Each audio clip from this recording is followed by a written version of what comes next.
السلام علیکم ورحمۃ اللہ وبرکاتہ۔ دوستو رجی ساتھیو، آج کی ویڈیو میں ہم دارالعلوم دیوبند کا ایک بہت اہم فتویٰ آپ کے سامنے لے کر حاضر ہو چکے ہیں۔ سب سے پہلے آپ اپنی اسکرین پر وہ فتویٰ دیکھیے۔ سوال: مدرسے میں رہنے والے علماء اکرام، حفاظ اکرام جو شب و روز بچوں کو قرآن و حدیث کا درس دینے میں مشغول رہتے ہیں، اور ائمہ حضرات مساجد جو مسجد میں رہ کر 5 وقت نماز پڑھاتے ہو، کیا ان سب حضرات کا بھی جماعت میں جانا ضروری ہے؟ جبکہ یہ ایک امر مستحب ہے، کیونکہ کچھ تبلیغی ساتھیوں کا یہ کہنا ہے کہ جس عالم یا امام کا مسجد جماعت میں وقت نہ لگا ہو، اس عالم کا تفسیر کرنا اور امام کا مسجد میں رہنا صحیح نہیں۔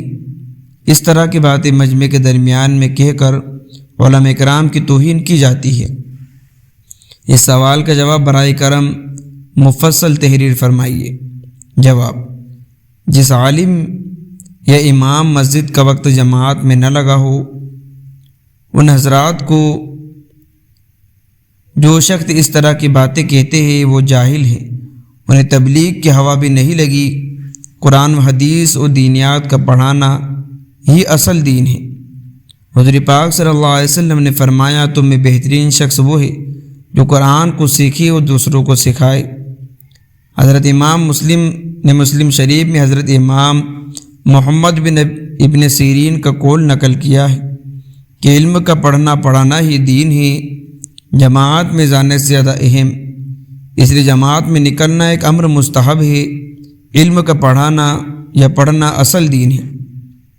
اگر یہ علماء اکرام کی خدمت نہ کرے تو ہمیں دین کے حکام و مسائل معلوم نہ ہوتے، وضو و نماز کا صحیح طریقہ بھی معلوم نہیں ہوتا، ہم قرآن کی تلاوت بھی نہیں کر سکتے تھے۔ اس لیے علماء کرام کو ایسی باتیں کہنا، جماعت میں نہ نکلنے پر ان علماء کو لعن طعن کرنا یقیناً جہالت کی بات ہے۔ ایسی باتوں سے بچنا چاہیے اور شریعت میں جس کی جو حیثیت ہے اس کے مطابق عمل کرنا چاہیے۔ واللہ اعلم۔ تو دوستو رجی ساتھیو، یہ تھا دارالعلوم دیوبند کا فتویٰ جو آپ کے سامنے پیش کیا ہے۔